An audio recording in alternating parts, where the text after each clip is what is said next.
Hey, and welcome everybody watching. We are live from ABN Army Surplus. This is the sausage making process. We are about to go live with the Polite Society podcast. As always, every Saturday night you can join us live at ABN Army Surplus, Sioux Falls, South Dakota. And you can join us, of course, as well at politicsandguns.com/live. We do that both every Saturday and every Wednesday. So,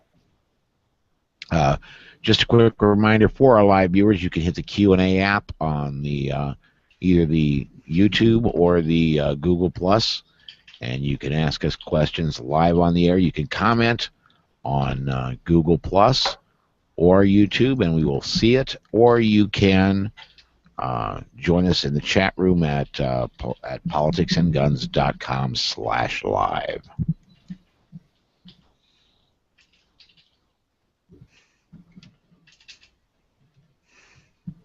Thank you.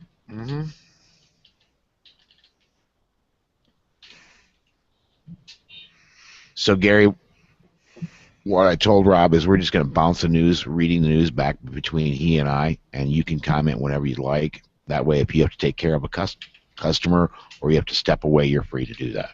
Okay. That's good.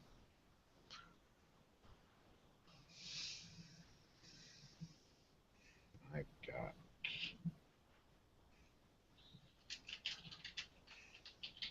We got a lot going on here tonight. Yeah, it is. There is a lot. Like that.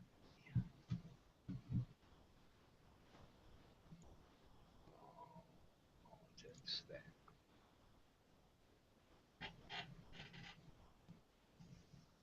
Let's hang out.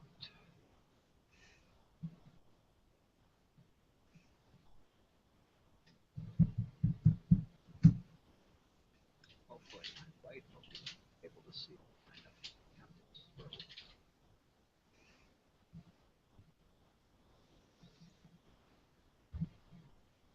Okay, I'm going to go ahead and adjust your microphone here, man, because you are way. Way. Yeah. Okay, give me a mic check, will you, Gary? 3, 2, 1. A little closer. 3, 2, 1. There we go. That works. Are we sounding okay to you, Rob? Yeah, you sound a little louder than Gary. I mean, that's fine. It's just... Okay. I'll speak up. Well, okay. And I boosted his mic, too, so... Yeah, it could just be that one of you guys is hugging the mic and the other one isn't yet. Okay. Close and personal. Where's John? Oh, hang on. We're getting a wicked echo. Yeah, I don't know what you did, guys, but don't do it.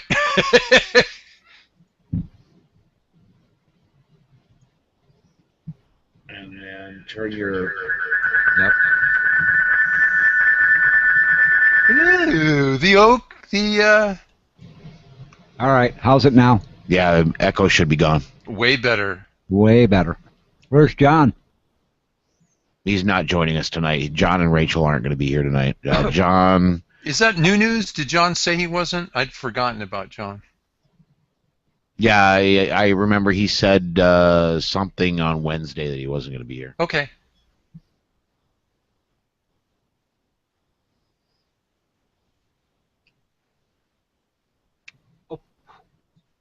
Macaroni and cheese with jalapenos. Really not what I wanted. It's staying with you, though. Where's the... Why am I not finding the chat where I see what other people are on? Click shared with me. Here? No, over here. Shared with me. Share with me. Yeah, shared Okay. with me. Episode 242 is what you should be looking for.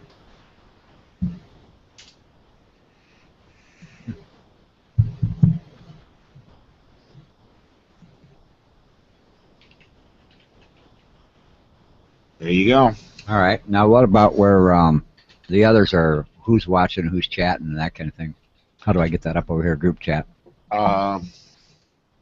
Create a new create a new tab and go to politicsandguns.com/live.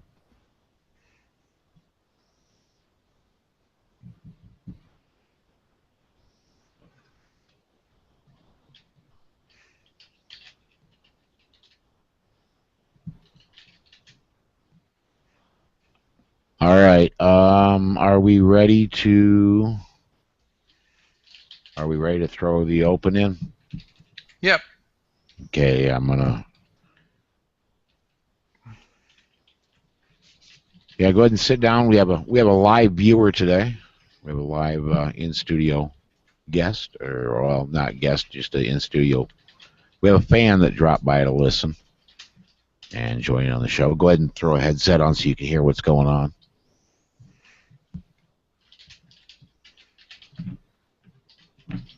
Only one of your ears is going to work on that headset.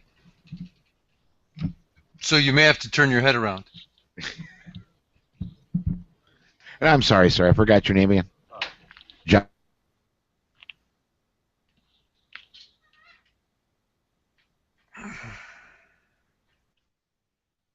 So let us know. I'll pod your mic up, and when you speak, you got to be really close. I mean, just right up on the mic, or it won't pick you up. All right, let me hit my recorder here, and we'll go for the open. I miss Shelley. When she went to the store to get me macaroni, she got me the macaroni I like. Yeah, well. You know, so hard to get good help. Yeah, I know, right? Paul says that all the time. Here we go with the open, coming back in 5. Hi, and welcome to the Polite Society podcast, recorded live Saturday, June 6, 2014. I'm Paul Lathrop. I'm Rob Morris, and we have our weekly stories of firearms news and defensive gun use. So climb aboard. Strap in. And hang on. Episode 242 of the Polite Society podcast starts right now.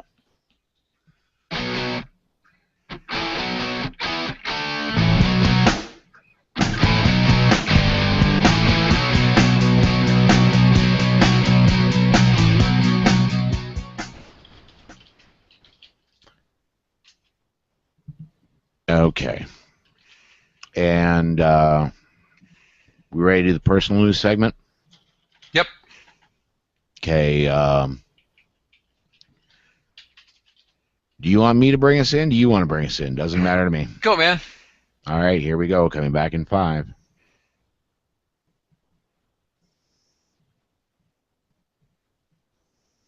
Hey, and welcome back to the personal news section of the podcast. To start with me, it's day 1 of the Renaissance Festival. I've been in town since yesterday afternoon and did the Renaissance thing today. And Susan and I are the new Earl and Duchess of Shrewsbury. We are the people that play the hosts of the fair, and our first year of doing that. And holy cow! I mean, it's a lot of stuff to do. It's fun, but boy, we have been busy. Susan and I have been up since about 5 o'clock this morning. As we record this, it's about 6:45 in the evening, and we are. I'm running on fumes. It's been a long day. Haven't done anything gun related other than carried all day, and well, I did purchase something new in weaponry. I bought a new sword. You had an old sword? No, but I bought a brand new one. A brand new one. Yeah. Well, Your Majesty, I'm glad to hear that you had a good. Now, do you have to go do it again tomorrow? Yes. We have to be in at 9 a.m. Gates open at 10. We need to be there at 9 because the Queen and Dudley. We play the year 1575, and the Queen and Dudley, her suitor, Queen Elizabeth and Dudley, her suitor, and we all do a little welcoming skit as everybody comes into the fair, and we need to set that up, and so the whole court shows up for that, and we'll be there at 9 o'clock in the morning. Gates open till at 10 o'clock in the morning, and we will be there until 6 o'clock when gates close, and then it's time to go home and collapse because I've got to be back on the road at 6 a.m. tomorrow. Yeah, you need to get some sleep before you hit the road. Yeah, Monday. Yeah, Yeah. 6 a.m. Wow. Monday I leave.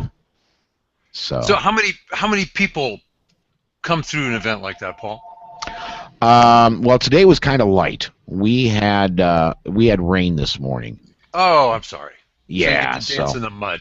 yeah. Well, but it was still fun. We still had it was a couple hundred people there today. We're expecting well over 1,000 tomorrow because it's supposed to be beautiful weather. Cool. So what's been up in your world, man? Here's hoping for good weather for you, because that really makes a difference, doesn't it? The forecast is really good for tomorrow. We're supposed to be mostly sunny and middle 70s, low to middle 70s. So just absolutely perfect. Yesterday I picked up a custom holster that's from cool. Overwatch Holsters, a guy I met just a few weeks ago. Yeah, you'd mentioned that about a week ago. You mentioned you'd met somebody at the when you were going through your NRA instructor training, right? Exactly. And he got it back to me. One, I'm having him make 3 different holsters. He got me the first one. I didn't know when I bought it, but the taper-barreled Ruger Mark II is unusual. Everybody buys the bull barrel. So anyway, I've now got a holster for both. I used it already because today I went to a NRA family range day. Essentially, a range holds an open house, and a buddy said, "Help! We want people down in the pistol pit." Last year they had like 600 people come through, and ran out of ammunition. They sort of turned the PR down a little bit. I think they had like 200 through, and it was so much fun. You'd get, some teenage girl who's nervous, and by the time she's done, she's all, "Oh, I like this. I want one of these." Yeah. Or some little kid who can, they put the handguns on top of a 55-gallon drum to just use a little shoot. The kid has to shoot from around it because he can't see over it. Yeah. Wow. Or some 70-year-old lady who goes, "It's been years since I've done that." Yeah, it was great fun. So presents and a good time. Yeah, It's like presents Christmas. and a great party. Now there's one, Gary, you'll laugh at this, and it's not a matter of old, it's a matter of wisdom. One guy had one of these old, it's like the Ruger single 6 that's typically in 45, I think, or 45 long Colt. Yeah. Well, one was in 22, and that was a double action. One was in single action. Single action 22? Yeah. Wow. So you had to open the gate and eject one shell at a time, all that. Yeah. That really slows down the teenagers who want to just burn through ammo once they find the semi-autos. So we kind of put a speed bump in their ammo consumption. Yeah, actually, that might not be a bad training pistol for somebody in that 7, 8, 9, 10 range. That you're just starting out with them. Yep. I know when I teach my nieces, I always start off with the 22 long rifle, and I put like 2 rounds in the clip, and then 3 rounds in the clip, and then 4 rounds in the clip. Let them get a little bit more used to it to go along. Yep. And really all the training I've done, the most we've ever put in one magazine is 6. No matter the capacity of the magazine, the most we've ever put for training into a magazine is 6. Well, that makes good sense, though. Yeah. It does. Yeah. Yeah. For training, I'd say I agree with you. I also learned that there are limits to authenticity since we're talking about old guns. The style of that revolver is about 1870. Mhm. Well, I guess the most in the Gaunt was from sometime in the 1890s, and using the cleaning rod that's attached to it may be great when you're in the field, but it's heck with that. I got to get a modern rod and jag and hatches. Anything else is a waste of time in my kitchen. Yeah, you There you go. want something that's actually going to do the job, right? Yes, sir. All right. Gary. Anything else going on? No, Gary, what's with you? Well, we just got back this morning. I went to Laverne, Minnesota last night. Hello to all the Laverne listeners and Minnesota listeners. We did the Laverne Car Show. And I'm going to interject a little business comment here. Okay. All of us are business related in one form or another, right? So we go to the Laverne Car Show. Great turnout. I mean, thousands of people. Right. Nice evening. There must have been several millions of dollars worth of nice cars. Right. Goes 6 to 10. Main Street, Laverne. Right on Main Street, 6 blocks long, not that big a town. But I'll bet you there was not a quarter of the stores or even a fifth of the stores actually open because their normal hours, of course, on Friday night, they close around 5. This show starts at 6. Now, if you had thousands of out-of-town and out-of-state visitors coming to your town for just 4 hours, including hundreds of car owners that have very deep pockets, Right. would you not want to keep your store open? Even if it had to be me alone managing the register, yes, I Basic Business 101. Hi, come on in, meet me. Here's my card. Here's our website. Even if you don't buy anything, thousands of potential customers. The town was locked up tighter than a drum, the regular Wow. businesses. Just surprised the heck out of me. Walk up and down the street, and everything from the clothing store to the hardware store to the used furniture store, everything was closed. You know, we have both hot summer nights here in downtown Sioux Falls and hot Mhm. Harley nights Mm-hmm. every year downtown. And we're talking tens of thousands of people downtown. And that place, I can't think of a place that closed. I mean, maybe Zambros is a variety, might close down, but I think everything else stays open all evening long. Oh, yeah, why would you want to give up that? Oh, it's a wonderful crowd. Oh, yeah. And next weekend we've got Harrisburg, and I suspect that it'll be interesting to see if Harrisburg is the same. And then we got Tea the weekend after that, so we've got parades and car shows lined up for the rest of the summer every weekend. Right. It'll be interesting to see from town to town to town if there's a difference between one town and another as to how their business community reacts to having such a large crowd in the city. So We have something in a nearby town. Not every town does it. It's called Cruising Grand. And everybody drags out, well, in this case, it's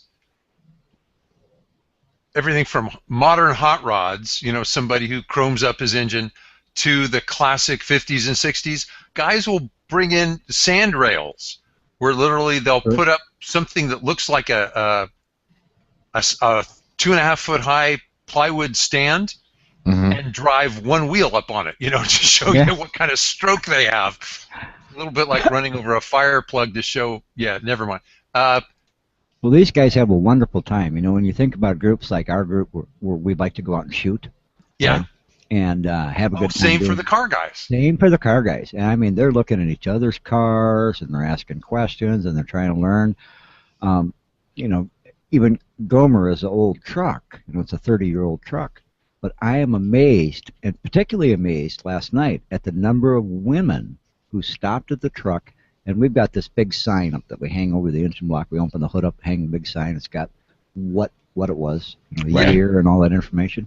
It's amazing how many women stop and read that whole thing, word for word, all the way down to the bottom. And then they're usually calling over with their husbands, saying, "Come here and see this. Come here and see this. Come here and see this."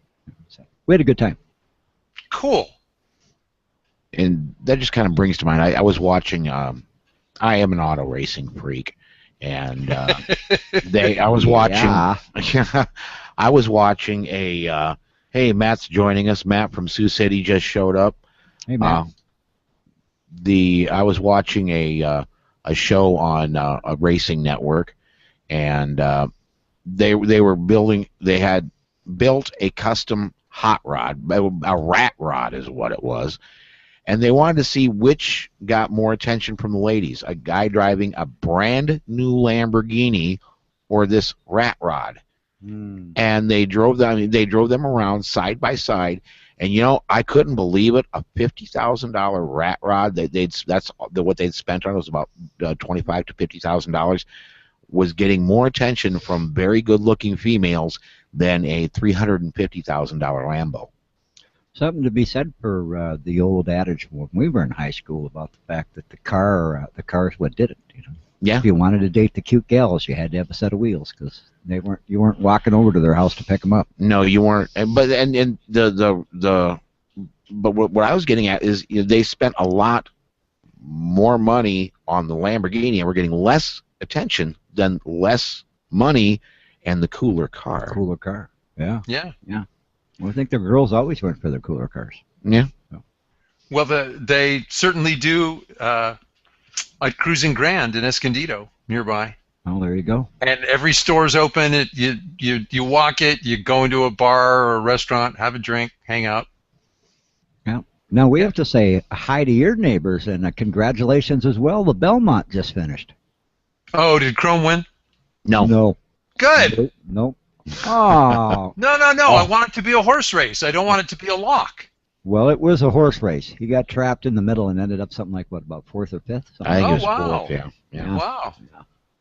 So, and he was kind of a sore loser about it. The owner of the horse was kind of a sore loser about it. But that's we're not the Politics and Horses podcast. So. All right. That kind. I think that anything else we should mention before we go ahead and go off to break? Well, let's mention where our guys are. Yeah, Rachel is still saving the world, or at least saving Texas, right?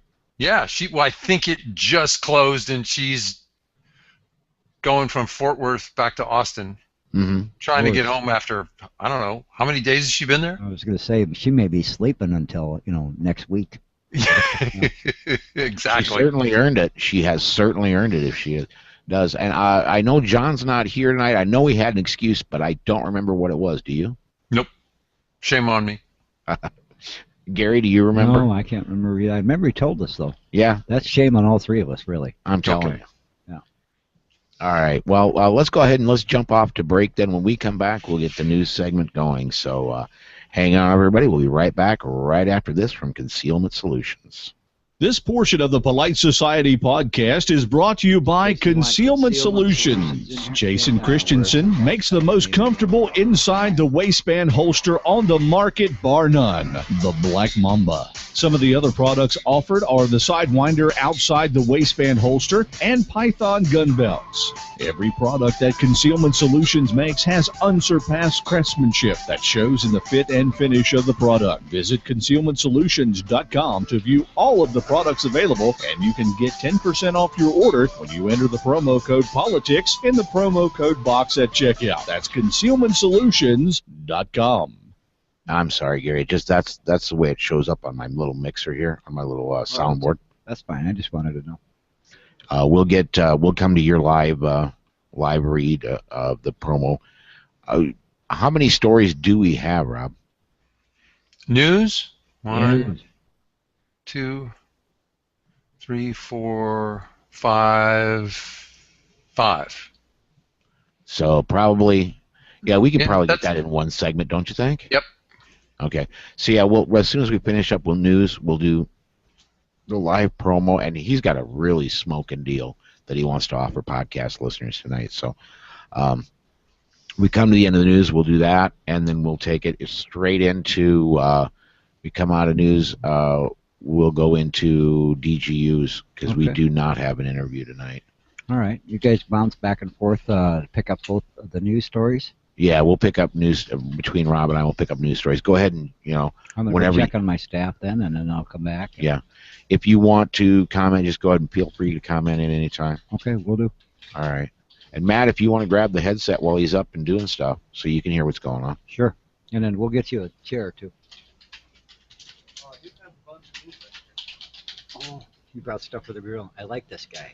Oh, I hell, really like this guy. Matt even brought... Grill going. If you have- Rob, if you can catch an airplane quick, we're going to have one hell of a grill out going on up here.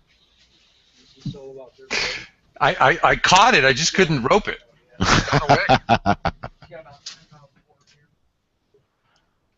Man, the guy brought up 10 pounds of pork for tonight's grill out. Holy crap. Hey, cool. And I Sounds like got- fun. And I got to get my butt up in the morning, too. Oh, Take it easy, dude. all right. I'm just to kill background noise. I'm going to kill his mic. Well, why don't you go ahead and bring us in? And By the way, did you mention for our on-air listeners to thank our advertisers? I forgot that part. Thank you Why for don't you reminding me. take care of that right now? For on-air listeners, for live listeners on either PoliteSocietyPodcast.com or on YouTube or Google Plus, I do want to thank our sponsors. They bring you the show every week, or twice a week, and that would be ABN Army Surplus, where we are recording live right now. Also, there is Concealment Solutions and New Jersey Second Amendment Society, and starting next weekend, there's going to be a new sponsor. Hang on for that one. You're going to like it. I don't remember the company's name, or I'd give them a plug right now. One of our listeners has a training company in Illinois, and he's going to, I'm going to be going through him, and we're trading off a little bit of training for a little bit of advertising. I'm getting a Your Illinois CCW, huh? my Illinois CCW, and it should be ready before I'll be spending the weekend of the 27th and 28th in Illinois and getting that training done. Also, I'm not only just getting Illinois, I'm also getting Arizona and a Nevada. Do you have your Utah and Florida? No, Arizona actually is going to get it. We did the map and pulled up handgunlaw.us, and Yep. by getting an Arizona non-resident, it's about $30 cheaper than a Florida non-resident. Okay. And it gets me the same states. Good. So Utah probably will come in the future, but Arizona is much more cost effective for me right now. You know, I wish you'd put that in. Maybe you'll re-edit that and put it in with the news. No, I can mention it again in the news. I meant personal news. Oh, remind me next weekend. All right, or I'll talk to the editor of this week's show. We'll just grab that and slip it in. No, because I'm Okay. getting here this week's show. Okay. I haven't even, I got to be honest with you, Rob. I haven't even started editing Wednesday's show yet. Oh, God. I believe you. I've been so overloaded. Yeah, you are. Okay, 5 seconds. I'll pull us back. Go for it. Welcome back to the Polite Society podcast. Our first news article is from an article written by David Griffith. It's in a law enforcement magazine called Police One, which has, considerable subscriber base. He commented on the recent murders near the University of California, Santa Barbara. The title of his article is "Gun Control is Not the Answer. The Fault is in the Killer, Not in Their Chosen Weapon." He edits a number of police magazines. He said, "The Columbine killers, the Virginia Tech murderer, the Aurora shooting suspects have all become household names." Note that he refuses to list them. "And I believe the desire for stardom is at least part of the motivation for these massacres. I think we need to take away that motivation, and I've argued my point with my fellow journalists, but to no avail. I think it's time that we stop publicizing the names of these mass active shooter suspects." You'll notice that on the Polite Society podcast, we don't mention their names. Mr. Griffith continues, "Many people say that more mental health resources and more liberal commitment laws could have prevented this killer from undertaking his rampage. I doubt it. For lack of a better word, this guy was evil. What made him that way is a question for psychologists and neurologists. But evil is a hard thing to treat and an even harder thing to contain." Now, this is a guy who writes for policemen, right? So they deal with some tough characters every day. He continues, "On the day he was born, you could have taken away every gun from every law-abiding American and outlawed the manufacture and sale of guns since, and this killer would still have found a way to leave his mark on society. I think this young man was just consumed by hate and had a compulsion to kill." Close quote. I so agree with this guy. Paul, do you have any comments? I think he is spot on. Yeah, he's right on the money on that one. I couldn't agree more. Take away guns in China, you're going to get stabbings. You're going to get mass stabbings. You take away, you're going to get people with mass runnings over by cars. You're going to get, and he did that. I mean, a lot of the people this guy injured, he ran over with his BMW. Yeah. Evil is going to find a way to make its mark. There's just no way around it. You know, it did well before there were firearms. Oh, sure. Lizzie Borden. Yeah, we'd rather forget that, but it happens. Yeah. He goes on to say that what finally stopped him was a policeman with a gun. So. Yeah. Yeah. It's there again. We've gone over this. We've been going over this ever since we started. We covered the massacre in Connecticut. The only way to stop these things is for more people to be armed, for more people to have access to ways to stop it. Well, Paul, I think it's important that we go over that because people keep proposing the opposite. Yeah. So we need to address it. Yeah, and again, I want to go back to, and for the for live listeners, you are really in high cotton, and another reason to listen live, because podcast listeners, the show we recorded Wednesday isn't out yet. But Wednesday night when we recorded, and it'll get released probably tonight as I'm recording this one, and this one will get released probably Wednesday. But at any rate, when we recorded, Gary was saying, we've got to have a counteroffer. No, we don't. Yes. We do not have to have a counteroffer. Our counteroffer is give us our rights back, and things will go back the way they should be. Well, that is a counteroffer, I think. Sure. Now I'm going to go ahead and I'm going to pot up. We've got a guest here that wants to say something. Go ahead. When people talk about, the liberals talking about how, we need stricter gun control, we need fewer guns, I like to always remind people, historically, it's when the weapon system of your society is relatively inexpensive and easy to use, you have liberal democracy. I mean, Athens, Greece, in ancient times was a democracy because a fighting man was an oarsman. All he needed was a strong back and a cushion for his seat. Mm-hmm. Phalanx warfare in the ancient world, it was, marching in rows with shields. It was a method of combat that could be learned by shopkeepers on the weekends, and they could and they did. I mean, the Spartans were famous. They kind of organized their whole society around it. But look at medieval Europe. Like medieval Europe, I mean, a knight, had a horse, the armor. I mean, that was more money invested in. That was like a stealth fighter. Mm-hmm. I mean, the common people couldn't fight. They lost their military capacity, except in England, an archer had he had a weapon that was somewhat cheap, but it still took a lifetime of training. So feudalism wasn't as brutal, in England. Now in America, we have the rifle. We have the rifle and we have the handgun. It does not require a lifetime of conditioning. It is something that is within the reach of common people, and all of this short-term stuff. When people say, "Well, I just don't understand why anybody needs a firearm that holds more than a couple rounds," and it's like, you just tell them that story. It's like the weapon system of your society has to be easy to use and affordable. You bet. I totally and absolutely agree. And if I why don't you go ahead and introduce yourself to the listeners, let everybody know who you are, because you haven't been here on the air yet. No, I haven't. No. Can I just use my first name? Sure. Okay, my name is John. John, and you're from, let's just say you're from Minnesota, right? I live in Minnesota. He dropped by to listen to us live today. He was also at the Renaissance Festival, so I was chucking cabers.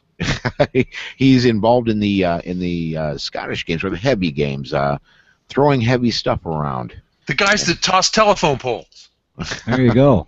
Welcome, Dang. John. Thanks. So 1 second here. I got one thing to do, and I'll probably edit this out. Why edit out the good stuff? All right, well, our next story here. Live podcast. There you go. Guns have put Nucla, Colorado, in the news since the Nucla Town Board passed a municipal ordinance requiring that the heads of households must have guns and ammunition in order to provide and protect the safety, security, and general welfare of the town and its inhabitants. Guns were part of the western Colorado town well before current gun rights battles started by Boulder and Denver. In Nucla, both the stylist at the beauty salon and the female clerk in the liquor store carry their sidearms with them. Nucla was once a mining town, but now the population is shrinking. Crime is extremely rare, and maybe more people will move there because of this ordinance. I think it's up in the northwestern corner of Colorado. And it was started, you've heard of planned communities? Mm-hmm. Well, this was started sort of as a utopian community without the central planning. It was just a small rural town. And then there was some mining that grew up near it, and that's come and gone, so now it's shrinking. Yeah, that's a lot of small towns anymore. Amen. And that's unfortunate. Yeah. It is, but it's wonderful. I want to say Kennesaw? Kennesaw, Georgia, yeah. Yep. I've got a sticker at home that says, "It's the law in Kennesaw." And I remember being there for a FEMA assignment, and I was there for about 3 months. Wonderful little town. But it was amazing to me the difference that community had from the time that they had no guns allowed to the time that they allowed. And then in addition said, by law, they would prefer that you did it, I think. I don't know that it was 100% mandatory. But every one of their violent crime rates dropped like 90% within a matter of months. No more home break-ins, no more gals being harassed on the street. Once the word that got out that anybody in Kennesaw could be carrying at any time, absolutely changed the face of that town.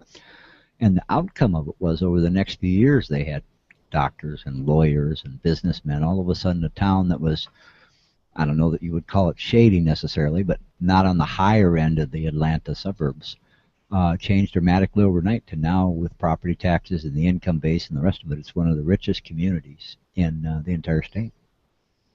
Cool. Matt just showed me a map and highlighted Nucla, and it is in central western Colorado, maybe a little bit south of central, but it's there's no major cities anywhere near there. And a ways to get to them. Yeah. Yes.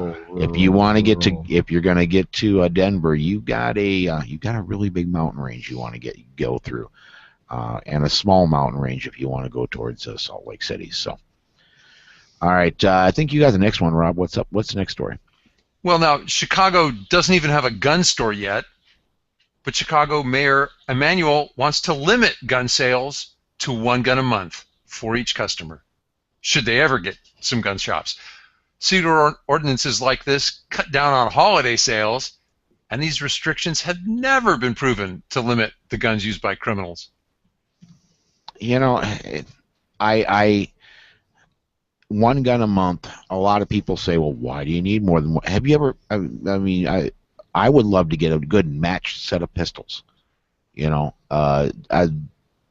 you have 1 gun a month, you can't do that. And regardless, Gary, you're into prepping. If somebody decides, oh my goodness, I've been really lagging on this prepping thing, and one of the things I need to get up on is firearms. You need, in your prepping, you need a shotgun, you need a long gun, you need a handgun for home defense. You to really be prepared, you need at least 3 or 4 guns for what you need, what you're going to be using, and 1 gun a month. Well, there goes your 6 months getting set up just on guns, let alone ammo. You are, particularly when it comes to rifles and shotguns. If you were to make a law that said, 1 handgun a month or something, and not have limited the whole thing like Emanuel's trying, well, then you might have a different argument, but nonetheless would make a little bit more common sense from his perspective. But yeah, 4 guns as a prepper. I think you need to have a small caliber rifle for small game hunting, large caliber rifle for large game hunting, shotgun, and the handgun. I might differ from you a little bit, or maybe we're the same, we just haven't discussed it lately. To me, the best choice for home defense is a shotgun. I think that's, Depends on your home. Yeah. But those 4 weapons are what everybody in the country really should have those 4 in their household, honestly. You know? Gary, I want to tease you. This is a little bit like the joke, who's buried in Grant's tomb? How many firearms do you need if you participate in Cowboy 3-gun? I would say at least 5 or 6 because those 3-gun cowboy shoots, you're not going to use any of those for defense of the home. Well, I understand, but it turns out if you want to participate, you have to buy a pistol for your left hand and a pistol for your right, because really? those don't reload. You always end up buying those in pairs. Wow. So now, it's almost a trick question. But if you're going to enter that game, you have to go out and buy 4 guns. 4 guns. I'll be darned. And according to Mayor Rahm, if he makes you do that over a year, somehow Chicago is safer. That's just called bigotry. Yeah. Well, for lack of a better way, we all know that he's not necessarily the brightest bulb in the tree. But I will tell you this, it surprised the dickens out of me. You know, he was a guest on The Tonight Show with Jimmy Fallon just recently. Yep. And got as big a standing ovation as you can possibly imagine when he left the stage. I mean, people just went nuts over the fact that he was being interviewed. And the sad part about it, as we know with Carney's retirement from Obama's team and many of the other things, sometimes the personality of the person starts to become more important than the job they're doing. And as much as I hate to admit it, you got to give Emmanuel kudos, because his presence on television is unbelievable. I mean, he really is an Obama type guy. He speaks well, he shows well, he dresses well, he says the right things. And he's another teleprompter politician. Oh yeah. If you don't know better though, and you're going to take 30 seconds worth of sound bites to decide about this guy's policy or this guy's electability, no question, hands down, he's got those 30 seconds down pat. He gives Sadly. great sound clip. Great sound clips. Sadly, but no, I hear you. Ugh. All right, well, let's go ahead and jump on to the next story here. Now, stupid isn't just limited to Chicago. The mayor of, now we were talking about Kennesaw, Georgia. Well, let's move right next door. Yeah, let's move about 5 miles down the road down to Norcross, Georgia. That's just outside of Atlanta, just like Kennesaw is. Now, the mayor there wants to change the name of the city's municipal building to reclassify it as a court in an effort to place it off limits to concealed carry permit holders. This tactic would circumvent a new Georgia gun law set to become effective July 1st that allows lawful permit holders to carry inside city buildings with the exception of courts and detention centers. Mayor Bucky Johnson is therefore asking the City Council to officially rename the building, built in 2002, the Norcross City Hall and Municipal Court. There's no reason to bring a gun to City Hall, Mayor Johnson said. Come on, we've been through this before too. Are they going to put up the metal detectors? Are they going to have armed security there anytime the building is occupied? At every entrance, are they going to be doing searches of everything that comes in that building? No, they're not. So, but go ahead, John, jump in there. I was just going to say, when somebody says there's no reason to bring a gun to court, I mean, what if you're a young female who's filing paperwork for a restraining order against a psycho ex-boyfriend or something? I mean, you're walking out of court, he's outside, he knows that you don't have a gun because you're a law-abiding citizen. I mean, that just defies all logic. It makes my head hurt. Yeah. Well, if you're only playing to the press, John, you've just showed more common sense than many a politician. Tell me how disarming honest citizens and then putting up a plastic sign is ever going to stop that psychotic boyfriend. No, not going to happen. Exactly.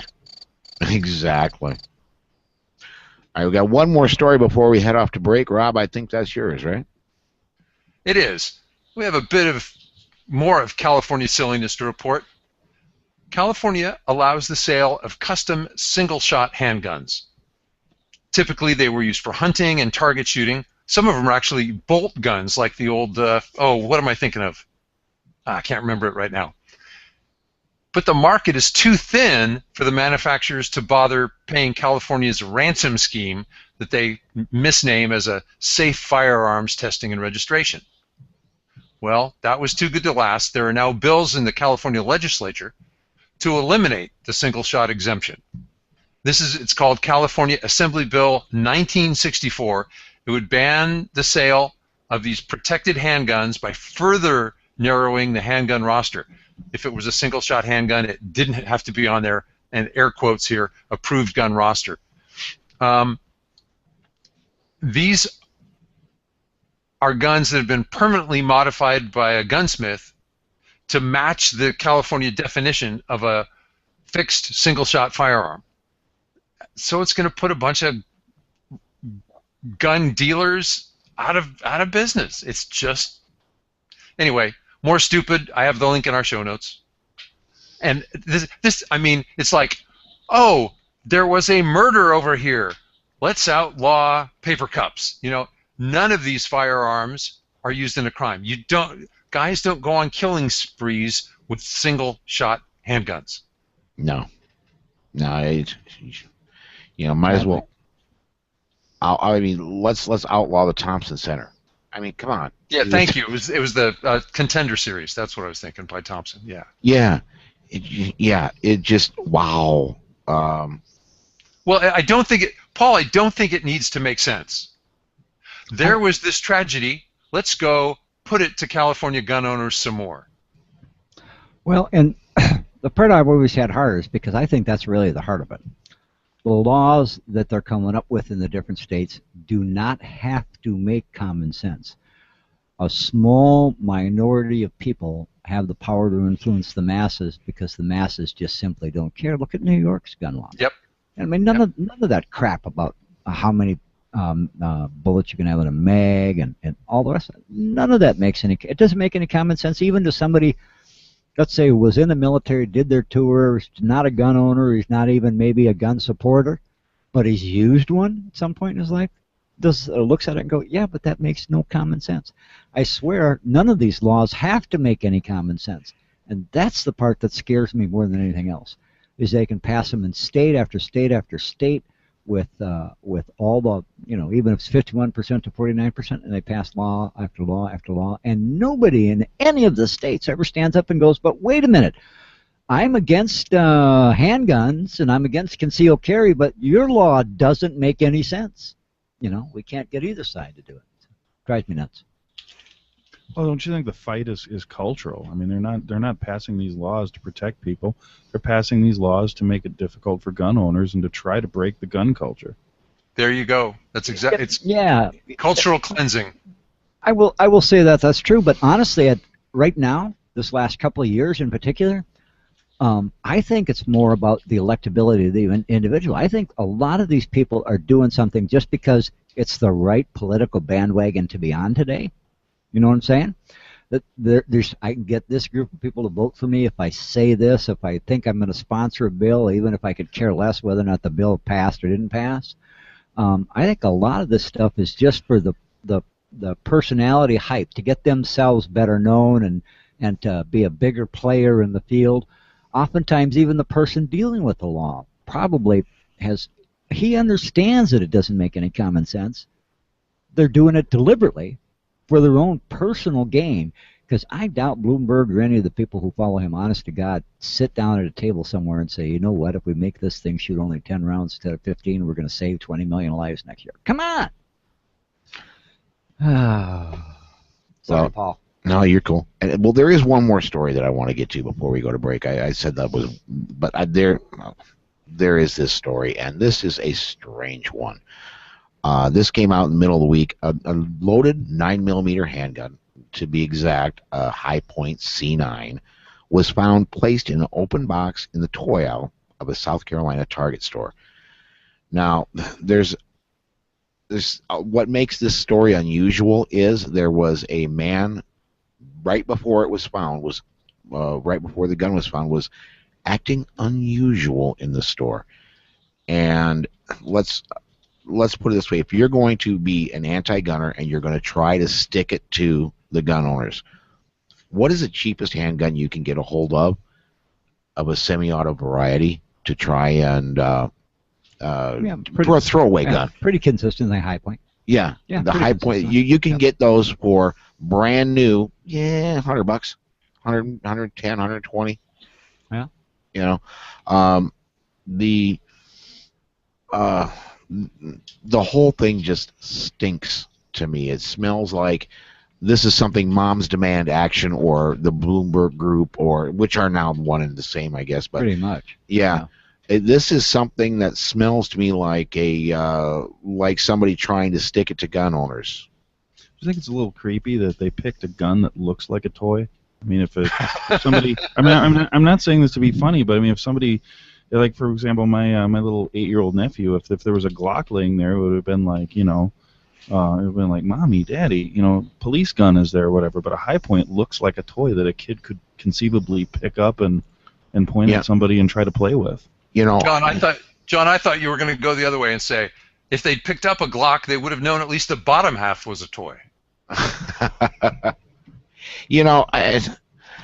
And not to be down on high points, because they do very much serve a very small niche of the community, and that's the low-income people that really can't afford the higher-end guns. They do serve that niche, but honestly, I've held them before. They feel like toys to me. The plastic they use, the polymer, let's not call it plastic, let's call it polymer, but the polymer they use in those feels like you're holding something that came out of Mattel's factory. It does. It does. And before we head off to break, I do want to mention we just got a Q&A come through, and Jaden says, can anyone name a time when any kind of gun ban, whether it's carry, magazine, whatever, has actually saved lives? I personally can't. What do you guys think is the real end game to gun control? My opinion, the real end game to gun control is total disarmament. That's what they won't be happy. They won't be happy until they get total disarmament. And even then, I don't think they're going to be happy. No, because then it'll go to knives. Look at Britain. Yeah. Like I said before, I don't necessarily think it's the guns. I think it's the political culture of control. This just happens to be the issue of the moment, or the issue of the year since Connecticut. It's an issue that pops up all the time, because if you're a liberal politician of any kind, you can never get yourself in trouble with your base if you're anti-gun. Now, didn't I hear, and Rob, this is out in your neck of the woods, didn't I hear that the other senator, other than Feinstein, our good lady Boxer out there has, now, matter of fact, I think now that I remember, we did cover it on Wednesday's show, it just hasn't been released yet. Right. Because the editor is working way too slowly and playing too much on the fairgrounds. Let me talk to the producer. I have his number. I'll take care of it.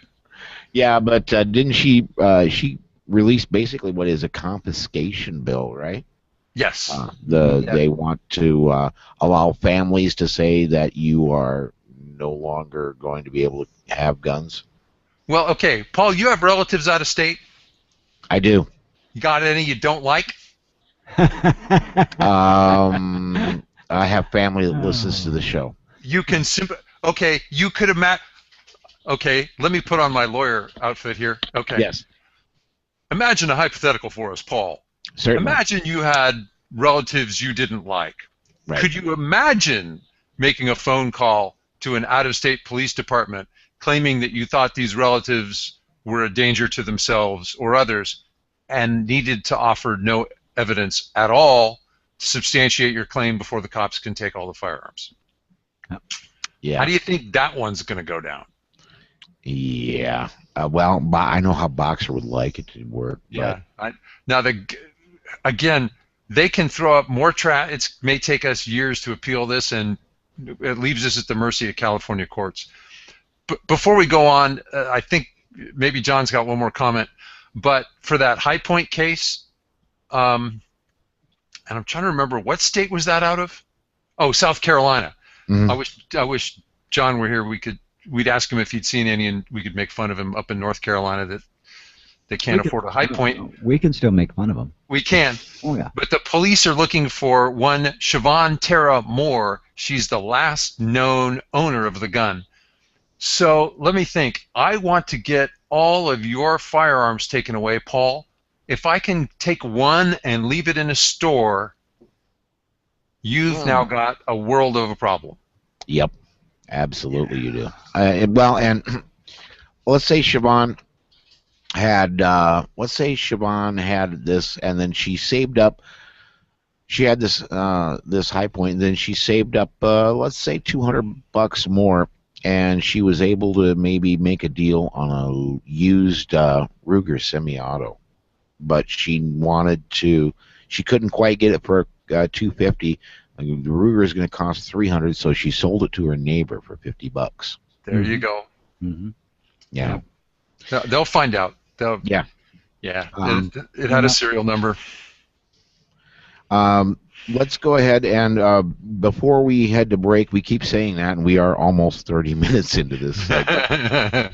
Gary, I think you wanted to mention that we just had a real big anniversary, 70 years past. We did, 70-year anniversary of D-Day. And on a personal basis, on behalf of all of us here at Polite Society Podcast, we want to thank those World War II vets that are still around. It was a huge generation in the sense that I talk among many friends, and honestly, none of us can imagine what it must have been like on that day. How do you get that many people to put that much of their life on the line to accomplish that kind of a task? I am not so sure that you could accomplish that again. I mean, that may have been one in a lifetime, or at least in our lifetime, that we would ever be able to accomplish that type of mission again.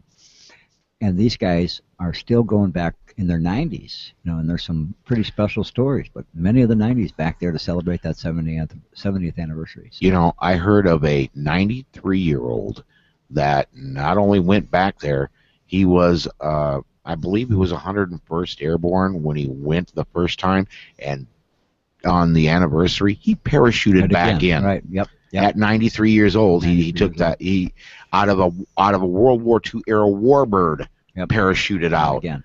Yep. Wow. All I gotta say, man, is back then they must have had great, big, huge brass ones. A set of them, man. Surely. Did you hear about this guy who was in an old folks' home and he left and they couldn't find him? One in England, yeah. And he shows up over in Normandy for commencement. He goes, I figured my buddies would be here. Yeah. Walked out of the nursing home because they wouldn't officially let him go, so he just left on his own and showed up in France. Yeah. I did it once. This time I've got the channel. It's easier now. Well, to all those generations and all the families that supported that particular generation, thank you guys very, very, very much. We like not speaking German. Thank you. Amen. Gary, I think you got a gun quote. Or Gary, now, Rob, I think you got a gun quote. Don't you? Gary, this one fits in with that D-Day. Would you read it? Really does, doesn't it? Dwight was always a big fan. Sorry about that. I have always been a big fan of Dwight, so thank you. Freedom has its life in the hearts, the actions, and the spirit of men, and so it must be daily earned and refreshed. Else, like a flower cut from its living, giving roots, it will wither and die. Seriously, General Dwight D. Eisenhower. Hang on, everybody. We'll be right back right after this.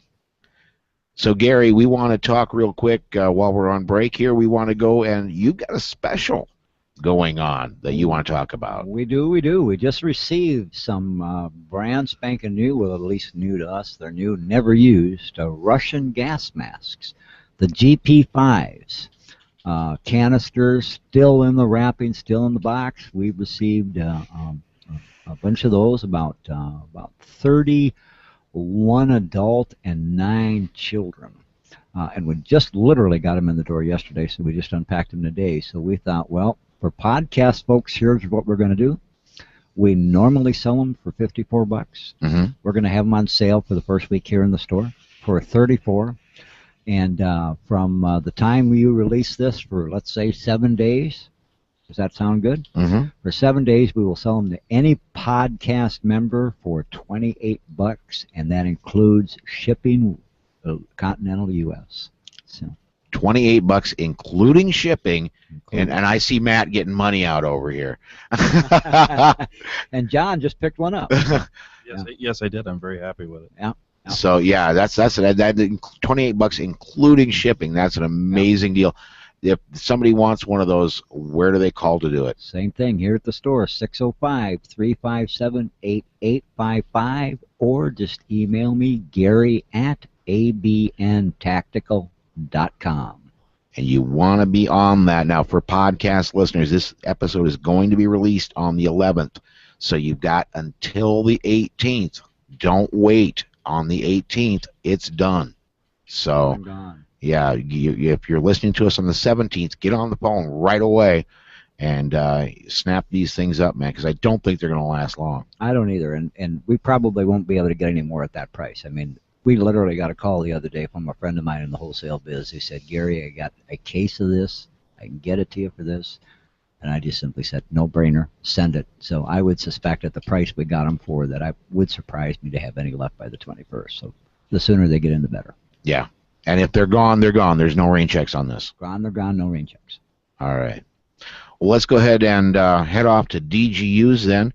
And I'll go ahead and take the first one here as soon as I get my screen to scroll here. The first one is a disabled 44-year-old man was trying to break up a dogfight at his home when the two dogs turned on him, attacking his arms and legs. His neighbor heard his screams and ran to help. This happened in Ileton, California. That's on the Sacramento Delta. Responding neighbor yelled at the animals before one of the two pit bulls charged him. The neighbor shot at the animal, and then the second dog charged and was also shot. The disabled man who was attacked by the dogs was taken to the hospital, but his condition was not known. One of the dogs died at the scene, and the second dog was later euthanized at an animal control shelter. You know, good reason. Not all predators. Granted, most of the predators that we have to deal with are two-legged, but there's four-legged predators out there that are extremely aggressive when raised improperly. You know, we talk about guys who go out hunting and, oh, I want a handgun in case I encounter coyotes, mountain lion, la-da-da-da-da. How about just dogs in your neighborhood? Way more of us get bit riding around our neighborhoods than get attacked by mountain lions. Yeah, absolutely. We've got, and I hate to say, because I'm one that all dog breeds are good dogs. I do not. Well, I don't have anything about pit bulls that I don't like. As a matter of fact, tell them about your puppy.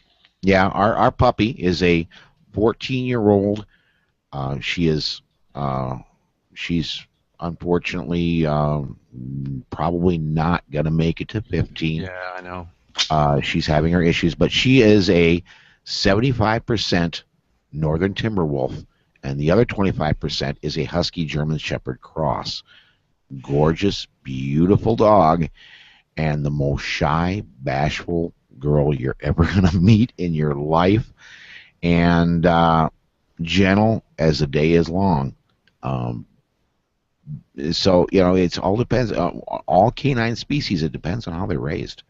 But she was raised as part of your family, as part of your pack, to be a well-behaved pack member. Absolutely. Yeah. Absolutely. And pit bulls can be the same way. Before it was pit bulls, it was German Shepherds or the Doberman pictures. Excuse me, were the big and bad. Before the Doberman, it was the German Shepherd. There's always been the evil breed of dog, just like there's a bad gun. It's the wicked assault, so-called assault rifle. The black gun is the bad gun, and we only want to ban these. No, it's the same thing with dogs. There are no bad ones. They're just people that raise them badly. Well, I want to go back to California for a minute. Mm-hmm. There are lots of counties where this event might not have happened. Ileton is in Sacramento County, and it's one of the shall issue counties in California. So that's why we probably read this story coming from that area. Sacramento is shall issue? Yes. That is stunning to me. Well, okay, it's the California state capital, but Sacramento's not a big town. we deliver a lot of freight there. So yeah, then you know it's not a big town. Well, freight-wise, it is. Well, we won't go into ancient California history and the gold rush and what. But you're right. There's a lot of shipping that comes in and out of there. But it's got huge agricultural areas once you get out of town. Yeah, and it they does. voted for a reasonable sheriff. We get lucky sometimes. That is cool. Congratulations, Sacramento. At least locally, you got something good going there. So, wow. Well, Rob, you got the next one, right? I do. Some criminals, it seems, don't learn. A homeowner in Bay County, Michigan, called police in the middle of Monday morning to report an intruder in his house. Well, the intruder was gone by the time deputies arrived, but they followed fresh ATV tracks when they received a call about another burglary nearby. This neighbor came home to find a strange ATV parked in his driveway, and the neighbor noticed that his screen window had been cut out. The neighbor grabbed a shotgun from his garage, sat on the ATV, and yelled for the intruder to come out of his home. 19-year-old Daniel Hall walked out from behind the neighbor's house, said he was looking for his dog. The neighbor called police, and deputies said the neighbor was no longer holding Hall at gunpoint when they arrived on scene to arrest Hall. Police found the insides of the neighbor's house tossed about, and Hall had pills in his pocket that matched the type missing from the neighbor's medicine cabinet. Now this is where it gets silly. Hall was arrested on 2 counts of first-degree home invasion and larceny. He was out on bond, awaiting sentencing for an earlier burglary conviction. Wow.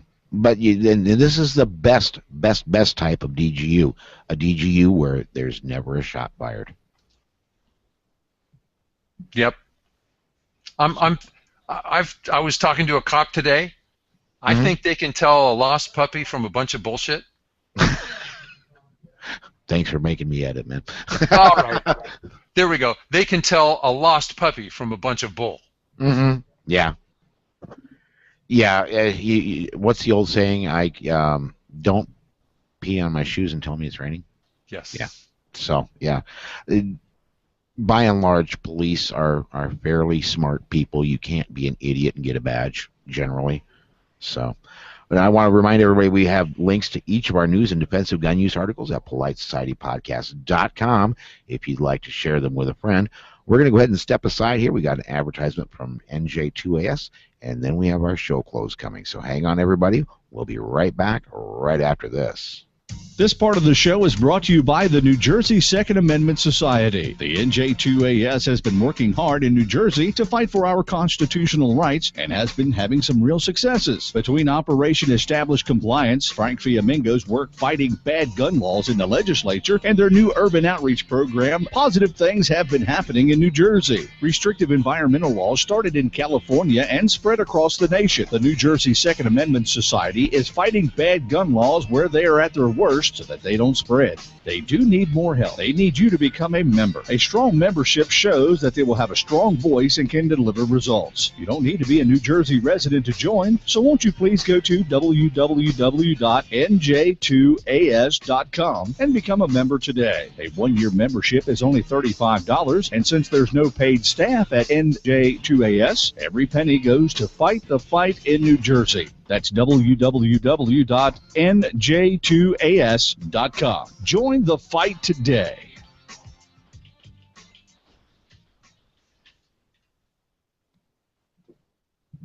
Yeah, I'm just going to go ahead and edit that in, and we'll mention it when we come into the regular show close. So, yeah, you're right. Kathy Jackson's quick tip will come in there. Okay. You ready, Paul? Yep. I'll go ahead and bring us back. Hey, and welcome back. I forgot to mention before we went to break that we were going to be running that Kathy Jackson Corner Cat Quick Tip, but thanks to Kathy for providing those. And normally at this point we get into our email segment and where we discuss any voicemails, which we haven't had any for a long time, and emails, which we haven't had any for a little while.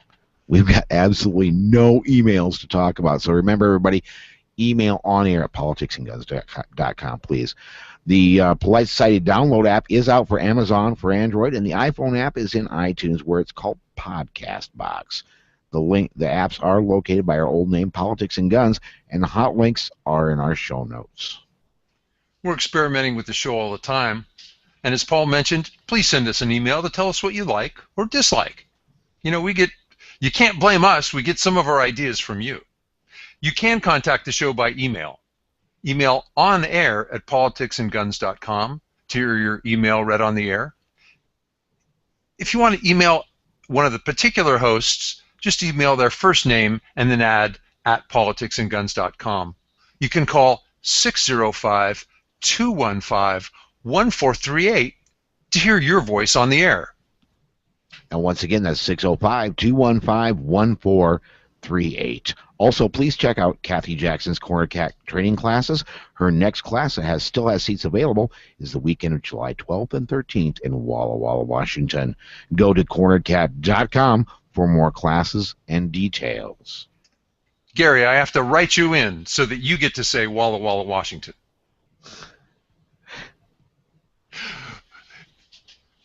I had one interesting post on my Slow Facts blog. I stole it from our discussion last time on alcohol and guns. Okay. So, Paul, thanks for the material. I've reused it. I'm recycling. I'm being green. Well, you're the one that worked for it, man. You got in touch with all the trainers. Yeah, but I'll steal it from multiple sources and publish it more than one place. There you go. There you go. Also, we do want you to check out the Shooters Club by Bob Mayne and Ben Branham. For $75 a year, you get 24/7 access to some amazing training videos and audio podcasts you can't get anywhere else. Bob is giving away his M&P Shield the end of this month to one lucky member. Also, there's a lot of other prizes, such as entries to any of Bob and Ben's training classes. You can get there's some 9mm practice ammo.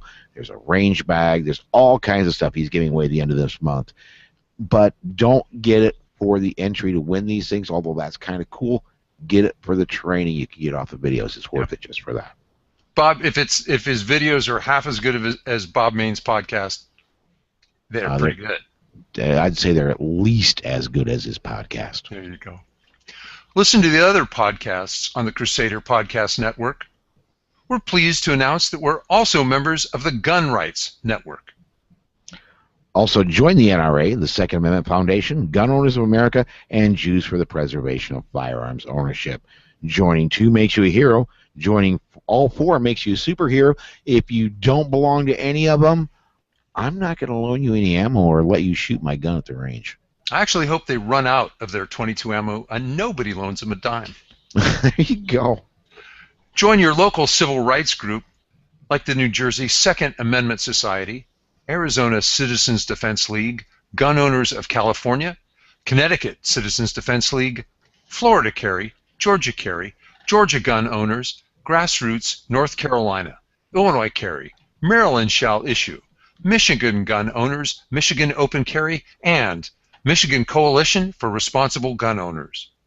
Also, there's the Minnesota Gun Owners Civil Rights Alliance, Nebraska Firearms Owners Association, Citizens for a Safer New Jersey, New York State Rifle and Pistol Association, Open Carry Texas, Texas Firearms Freedom, Texas State Rifle Association, Tennessee Firearms Association, Virginia Citizens Defense League, Virginia Open Carry, West Virginia Citizens Defense League, and Wyoming Gun Owners. Remember, if your state or local organization isn't read each and every episode, shoot us an email on air at politicsandguns.com. Send us a link. We'll get it in there, and your organization will be heard every time on the air.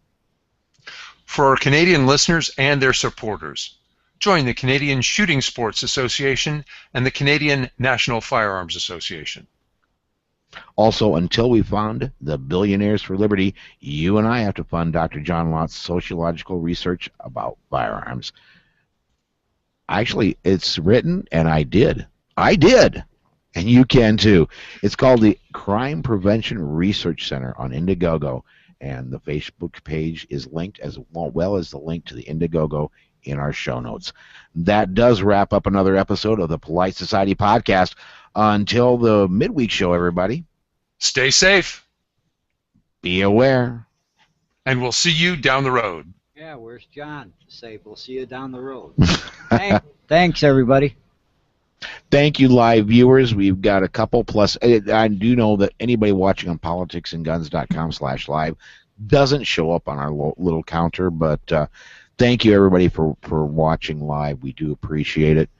And I didn't even go over. I hope Susan was over on the live chat room. I wasn't there tonight. She was. She was. Yeah, okay. I watched her do a few things, but.